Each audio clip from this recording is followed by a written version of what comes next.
और सीता जैसा चरित्र होगा तभी राम भी उनके घर आएगा। तो हमेशा स्त्री और पुरुष को, बच्चे और बच्चियों को अच्छा चरित्र रखना चाहिए और ब्रह्मचर्य का पालन करना चाहिए। ये वरुण व्यवस्था की व्यवस्था है हमेशा। जो ये सारी व्यवस्था ये कौन ऋषि देता था?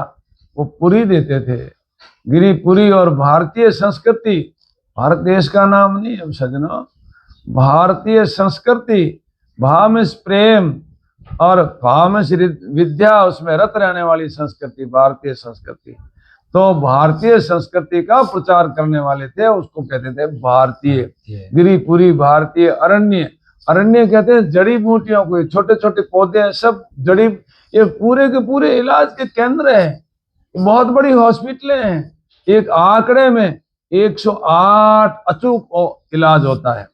कैर में इलाज है, आंख में इलाज है, हर पौधे में इलाज है, खेजड़ी में इलाज है, बोर में इलाज है। तो उसको अरण्यों का काम था उनकी खोज करना, उनका कैसा स्वभाव है वो समाज तक पहुंचाना, ये अरण्यों का धंधा था। ऐसे थोड़े कि मठों में बैठ जाओ गलीचा लगा के जोरदार, ये नहीं था भैया। तपते थे, तड़पते थे, तब आज भी भगवे का लोग कदर करते हैं। जो भगवे ने समाज के लिए, देश के लिए बहुत कुछ किया है, और वो भगवान आज निठले बैठ जाएंगे तो वो फिर आप समझ लो देश का क्या हित होगा, क्या खुद का हित हो जाएगा। जब समाज की सेवा नहीं करेगा तो साधु होना भी गलत है। तो साधु तो समाज की सेवा के लिए बनता है भाई, मलिंदा खाने के लिए थोड़ा बनता है जी। तो सज्जनों, ये है गिरिपुरी, भारतीय, अरण्य और वन। वन कहते हैं बड़े बड़े वृक्षों को, जैसे कहते हैं भाई पीपल लगाओ घर के आगे, क्यों? पीपल ऑक्सीजन देता है और पीपल के चारों तरफ ऑक्सीजन वृद्धि रहती है, रात और दिन ऑक्सीजन देता है। ऐसे वनों में लगाओ, ये करो वो करो, खेजड़ी लगाओ। जैसे सरे शादी है, ये मत लगाओ क्योंकि तो बहुत ऑक्सीजन खाता है, दिन को सारे वृक्षों का ऑक्सीजन ला के खा जाता है। तो इसलिए ये चीज नहीं लगानी, ये लगानी। ये उनका, हमारे साधुओं के गुटों का काम था। अरण्य, वन, तीर्थ। तीर्थों पे जाके कोई जाता भाई क्यों आया रे? कि भाई हम तो आए हमारे पाप झाड़ने के लिए, पाप तुम, और हम तीर्थ का दर्शन करके ईश्वर को प्राप्ति, ईश्वर की प्राप्ति, तेरे कर्तव्य का पालन कर। तेरे माता पिता तीर्थ है, माता पिता और गुरु ये त्रे अर्थ है ना, इन तीनों गुरु से ज्ञान ले, सेवा कर माँ बाप की, और समझ कि मुझे जीना कैसे है, तो तेरे सब हो जाएगा। यहाँ तो कोई नहीं भाई, आगे जाएगा तो मगरमच्छ बैठा और आदमी खाती हो मगरमच्छ। तो किसी ने पूछा अरे भाई मगरमच्छ इस तीर्थ में भी खाती? कि तीर्थ में क्या मगरमच्छ का खाएगी हो? तो तीर्थ में भी अगर मगरमच्छ का सुधार नहीं हुआ, मगरमच्छ की वृत्ति नहीं सुधरी, तो तुम्हारी कहाँ से सुधरेगी भाई? इसलिए वृत्ति सुधारो, घर जाओ और माता पिता की सेवा करो। स्त्री है तो कहे तुम्हारे पति की सेवा कर, अटेरा करने का ही नहीं पड़े। तो ये कौन करते थे? तीर्थ। सागर, सागर में ऐसे कई खनिज है, सोना है, हीरा है, मोती है। तो सारे वो गुट वो सागर का काम करते थे, चेक करते थे। गिरिपुरी, भारतीय, अरण्य, तीर्थ, सागर और सरस्वती।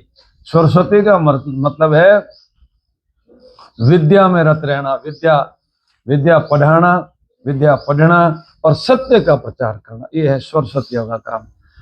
गिरिपुरी, भारतीय, अरण्य, वन, तीर्थ, सागर, सरस्वती। आश्रम, पहले हमारे आश्रम व्यवस्था थी, ये मंदिर मठ थोड़े थे। मठ कहते हैं जो अपन कहते हैं बड़ा मठ है, मठ बड़ बे को हिले को। मठ जो है ये बातें अलग है, वो भले वो बैठे जिसको बुरा न लगे भाई, मैं तो क्षमा मांग लेता हूँ, पर ये है आश्रम जरूर होता था, हमारे आश्रम व्यवस्था थी। जैसे गृहस्थ आश्रम, वानप्रस्थ आश्रम, संन्यास्त आश्रम, ब्रह्मचर्य आश्रम। ब्रह्मचर्य आश्रम विद्यालय होता था जो बच्चों को पढ़ाई कराते थे। गृहस्थ आश्रम होता था जो गृहस्थी में आकर के अपना घर बसाते थे और आश्रम की तरह रहते थे। आए हुए अतिथियों को भोजन कराना, किसी जीवों को भोजन कराना, आसपास कुत्ते बिल्ली जो भी है जीव है सबको कुछ डालो जिससे वो जिंदे रह जाए। ये था आश्रमों का काम। और फिर वानप्रस्थ आश्रम, ये तो बहुत ऊंची चीज है।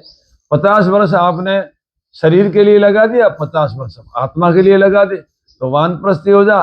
फिर अपना अनुभव समाज को बांट, राष्ट्र की एकता में लग जा, और राष्ट्र में कोई विकृति ना आए, उसे राष्ट्र को बचा।